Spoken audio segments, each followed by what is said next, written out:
Assalamualaikum warahmatullahi wabarakatuh. Alhamdulillah wassalatu wassalamu ala Rasulillah wala haula wala quwata illa billah. Kembali kita berjumpa dalam mata kuliah tafsir Tarbawi. Dan pembahasan di kesempatan kali ini, bagaimana ilmu merupakan jalan yang menghantarkan kepada keyakinan. Al-Quran menggambarkan bahwa ilmu merupakan petunjuk terhadap keimanan. Sebagaimana ilmu juga jalan menuju keyakinan. Ar-Raghib Al-Asfahani pernah mengatakan, ilmu itu adalah tatkala mampu menghantarkan seseorang kepada pemahaman yang tetap dan hukum yang pasti. Ini merupakan sifat dari ilmu. Ilmu posisinya berada di atas pengetahuan dan sekedar kesadaran. Karenanya ilmu melahirkan keyakinan. Dan tidak dikatakan pengetahuan itu melahirkan keyakinan. Ilmu keyakinan ini tidak sama dengan prasangka dan keraguan-raguan. Dikatakan dalam kamus As-Sihah, keyakinan adalah ilmu dan hilangnya keraguan-raguan. Maka dari itu dalam surah Al-Jasiyah ayat 32, Allah berfirman, "Wa idza qila inna wa'dallahi haqqun was-sa'atu la raiba fiha, qultum ma nadri mas-sa'ah inna dhunnu illa dhanna wa ma nahnu bimustayqinin." Dan apabila dikatakan sesungguhnya janji Allah itu adalah benar dan hari kiamat tidak ada keraguan di dalamnya, kalian berkata, kami tak tahu apa hari kiamat itu. Yang kami prasangkakan hanyalah prasangka dan kami tak yakin. Jadi ayat ini mengisyaratkan bahwasanya prasangka tidak melahirkan keyakinan, sedangkan ilmulah yang melahirkan keyakinan. Dalam surah An-Nisa ayat 157, kembali di saat Al-Quran mendeskripsikan kelompok yang mengklaim mereka membunuh Isa. Ma lahum bihi min ilmin illa tiba'adh dhanni wa ma qataluhu yaqina. Mereka tidak memiliki ilmu kecuali mengikuti prasangka, dan mereka tidaklah membunuhnya dengan penuh keyakinan. Jadi keyakinan kepada Allah, kepada tanda kebesarannya, kepada momen pertemuan kepadanya, ini merupakan tujuan yang ingin diupayakan oleh setiap mukmin. Dia begitu berhasrat untuk bisa merealisasikannya agar dia dapat menemukan apa yang dapat menyejukkan hatinya, menenangkan pikirannya, memberikan kedamaian pada jiwanya. Ketika seorang sampai kepada kedudukan yang begitu tinggi dengan ilmu, maka dia mampu mengusir kejahilan, prasangka, dan keraguan-raguan. Makanya kita lihat isyarat ini temukan pada banyak ayat. Mulai dari surah Al-Jasiyah ayat 4, wa fi khalqikum wa ma yabuthu min dabbah ayatun liqaumi yuqinun. Dan pada penciptaanmu wahai manusia, dan apa yang Allah tebar untuk melayanimu dari segala binatang melata, itu semua tanda-tanda kebesaran Allah bagi orang yang yakin. Di surah Al-Jasiyah ayat 20 kembali Allah katakan, hadza basairu linnas wa hudaw wa rahmah liqaumi yuqinun. Inilah bukti konkret yang dapat disaksikan oleh setiap manusia, petunjuk dan rahmat bagi orang-orang yang meyakini. Kemudian di surah Ar-Ra'd ayat 2, yudabbirul amra yufassilul ayat la'allakum biliqa'i rabbikum tuqinun. Allah mengatur segala urusan, Allah menjelaskan dengan detail tanda-tanda kebesarannya agar kalian yakin dengan momen akan kembali berjumpa dengan Tuhan kalian. Begitu juga di surah Az-Zariyat ayat 20 ayat 21. wa fil ardi ayatun lil muqinin wa fi anfusikum afala tubsirun. Dan pada penciptaan bumi terdapat tanda-tanda bagi orang yang meyakininya, dan pada dirimu wahai manusia, apakah kau tidak memperhatikan?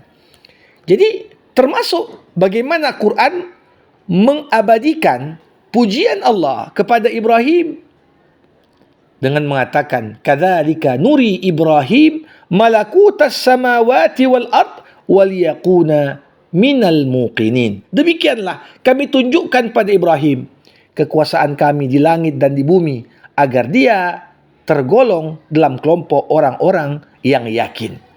Jadi termasuk kalau kita lihat orang yang bertakwa, orang yang beriman, orang yang berbuat baik, semuanya harus dibangun di atas pondasi keyakinan akan adanya akhirat. Sehingga di awal surah Al-Baqarah, ketika Allah mendeskripsikan Quran ini sebagai petunjuk bagi orang-orang bertakwa, sifat mereka, alladzina yu'minuna bil ghaib wa yuqimuna as-salah wa mimma razaqnahum yunfiqun walladzina yu'minuna bima unzila ilaik wa ma unzila min qablik wa bil akhirati hum yuqinun. Mereka lah orang-orang yang beriman kepada yang gaib, mendirikan solat dan menginfakkan sebagian dari apa yang kami rezekikan kepada mereka. Mereka beriman kepada apa yang diturunkan kepada mereka dan apa yang diturunkan sebelum mereka, dan mereka yakin terhadap akhirat. Di awal surah An-Naml begitu juga. Di awal surah Luqman Allah juga menyatakan yuqimunas shalah wa yu'tunaz zakah wa hum bil akhirati hum yuqinun. Mereka mendirikan solat, mereka menunaikan zakat, dan mereka yakin akan adanya hari akhirat. Maka dari itu, kalau kita melihat bagaimana Quran menjadikan keyakinan bersama dengan kesabaran dua sayap yang dapat menghantarkan manusia kepada kedudukan kepemimpinan di dalam agama. Waja'alna minhum a'immatan yahduna bi amrina lamma sabaru wa kanu bi ayatina yuqinun. Surah As-Sajdah ayat 24. Dan kami jadikan mereka, di antara mereka ada para pemimpin yang memberikan petunjuk dengan perintah kami tatkala mereka sabar dan mereka yakin terhadap tanda-tanda kebesaran kami. Untuk itulah Ibnu Taimiyah pernah mengatakan, bis-sabri wal yaqin tunalul imamatu fid din. Dengan kesabaran dan keyakinan, kepemimpinan dalam agama dapat diperoleh. Nah, tentunya sebagaimana yang diketahui, syaitan memerangi seorang yang mukmin dengan dua tentranya. Pertama, tentera dalam bentuk syahwat, dan yang kedua, tentera dalam bentuk syubhat. Maksud dari syahwat ini, syahwat yang bisa merusak perilaku, perbuatan seorang, sedangkan syubhat dapat merusak pemikiran dan keyakinannya. Jadi seorang mukmin itu melawan bagaimana serangan dari syaitan dengan dua tentera tadi, dengan senjata kesabaran untuk melawan tentera syahwat dan senjata keyakinan untuk mengalahkan tentera syubhat. Jamaah rahimakumullah. Jadi kalau kita perhatikan, di antara tanda-tanda kiamat besar, Allah Subhanahu wa taala mengatakan bumi dan alam semesta ini hampir runtuh. Maka dari itu, salah satu nanti yang akan ditunjukkan Allah, keluarnya sebuah binatang melata dari perut bumi yang berbicara dengan manusia, yang mengajarkan mereka untuk tidak yakin kepada Allah. Wa idza waqa'al qawlu 'alaihim akhrajna lahum dabbatan minal ard tukallimuhum anna an-nas kanu bi ayatina la yuqinun. Apabila tetaplah ketetapan Allah atas mereka, kami keluarkan untuk mereka binatang melata dari perut bumi yang berbicara bahwa manusia tidak yakin terhadap tanda-tanda kebesaran kami. Imam Ibnul Qayyim mengatakan keyakinan dari keimanan seperti kedudukan ruh dari jasad. Jadi orang yang mengenal Allah atau al-arif billah berbeda satu dengan yang lain pada posisi seberapa besar nilai keyakinannya dari keimanan yang ada pada hatinya. Jadi kita melihat bagaimana keyakinan ini adalah ruh dari segala perbuatan hati. Sebagaimana dia adalah ruh dari segala perbuatan anggota tubuh yang lain. Inilah esensi dari siddiqiyah. Jadi kalau orang mau menggapai derajat as-siddiq, maka yang perlu ditingkatkannya adalah tingkat keyakinannya sehingga memperkokoh keimanannya. Nah, kalau kita lihat Ibnu Qayyim juga mengatakan di antara manfaat ilmu menumbuhkan keyakinan yang merupakan sebab paling utama bagi kehidupan hati. Karena dengan ilmu lahirlah ketenangan. Karena dengan ilmu lahirlah kekuatan. Karena lahirlah semangat dan semua konsekuensi dari kehidupan hati itu sendiri.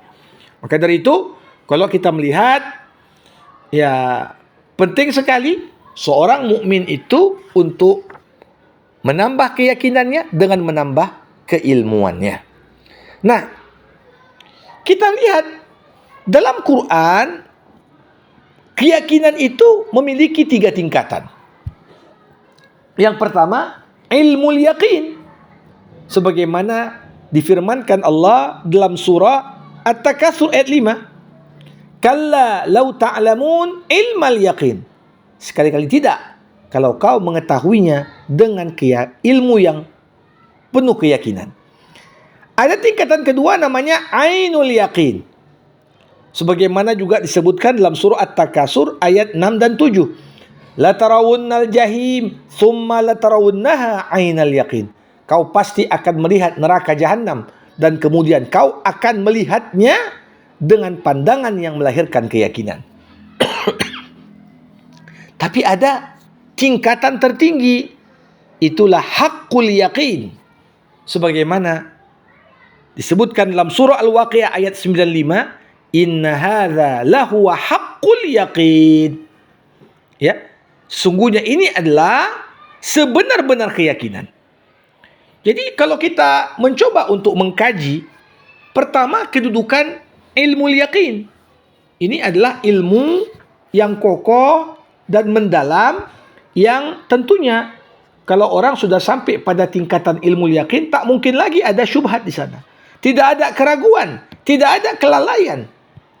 Setiap akidah dan keyakinan yang dibangun di atas dalil, yang dapat dibuktikan kebenarannya, sehingga dibenarkan oleh akal, tenang terhadapnya qalbu, damai kepadanya jiwa manusia, dan hilang segala prasangka, keraguan dan syubhat. Ini adalah yang disebut dengan ilmu yaqin. Maka dari itu Allah memuji hamba-hambanya yang bertakwa ketika Allah mengatakan derajat mereka ini berbeda-beda. Dan seorang sahabat Amir bin Abdul Qais, beliau mengatakan, lau kushifal ghita mazdadtu yaqina. Sekiranya tabir gaib pun dibuka, takkan bertambah sedikit pun keyakinanku, karena betul-betul dia telah sampai pada tingkatan ilmu yaqin. Sebagian ulama mengatakan, aku melihat surga dan neraka dengan sebenar-benarnya. Lantas ditanya, bagaimana kau melihatnya? Aku melihat keduanya dengan kedua mata Rasulullah. Dan bagaimana aku melihat keduanya melalui mata Rasulullah, lebih aku dahulukan daripada aku melihat keduanya dengan mata kepalaku sendiri. Sesungguhnya mata kepalaku mungkin menyimpang, tetapi pandangan Rasulullah tidak akan pernah menyimpang. Ini sesuatu yang luar biasa, menggambarkan kedudukan ilmu yaqin. Ada yang kedua, ainul yaqin. Ini lebih tinggi. Kita lihat prinsip penting dikatakan laisal khabar kal muayyanah. Berita yang disampaikan kepadamu tak sama tentunya dengan sesuatu yang kau saksikan dan lihat secara langsung. Maka dari itu kita lihat Ibrahim meminta sama Allah, Rabbi arini kaifa tuhyil maut. Ya Allah, tunjukkan padaku bagaimana kau hidupkan yang mati. Qala awalam tu'min. Kau telah beriman Ibrahim? Qala bala walakin liyatma'inna qalbi. Aku sudah beriman ya Allah, tapi aku ingin hatiku lebih tenang. Maka Allah pun di surah Al-Baqarah ayat 260 mengatakan, ambillah 4 ekor burung, kemudian kau potong-potong, kemudian bagaimana ya bangkai burung itu kau pisah satu dengan yang lain di puncak tiap gunung, kemudian panggil kembali burung-burung itu, niscaya burung-burung itu akan kembali hidup dan mendatangimu. Ini adalah momen bagaimana Rasulullah SAW ketika melihat Jibril dalam wujudnya yang sebenarnya saat bermi'raj, dikatakan ma kadzabal fuadu ma ra'a afatumarunahu ala ma yara walaqad ra'ahu nadlatan ukhra inda sidratil muntaha indaha jannatul ma'wa. Hati tak akan berdusta terhadap apa yang dia lihat. Apa kalian memperdebatkan apa yang dilihatnya? Sungguh Rasulullah telah melihat Jibril untuk kali berikutnya setelah dia lihat sebelumnya di Gua Hira. Ketika Jibril membersamai Nabi di Sidratul Muntaha, disitulah tempatnya surga. Jamaah yang berbahagia, kemudian ada tingkat yang ketiga, haqqul yaqin. Jadi ini derajat yang paling tinggi.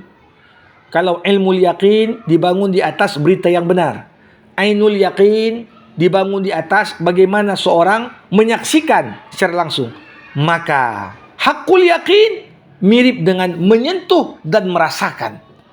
Jadi kalau kita lihat bagaimana seorang bukan hanya melihat, tapi dia langsung merasakan dan menyentuhnya. Maka Ibnu Qayyim mengatakan ilmu kita tentang syurga dan neraka adalah ilmu yaqin. Ketika kita dimasukkan ke dalam syurga, orang-orang beriman, mereka langsung melihatnya dari kejauhan. Nampaklah di situ ainul yaqin. Ketika para penghuni syurga masuk ke dalam syurga, penghuni neraka masuk ke dalam neraka dan menikmati setiap apa yang Allah Subhanahu wa taala persiapkan untuk mereka. Di saat itulah kalau kita melihat Allah Subhanahu wa taala gambarkan ya hakikat dari haqqul yaqin. Tentunya ilmu bukan hanya jalan menuju keyakinan. Tapi dalam perspektif Al-Quran, setiap posisi kepemimpinan syarat mutlak yang harus dipenuhi adalah ilmu. Ini yang disebut dengan kapasitas dan kapabilitas. Ya.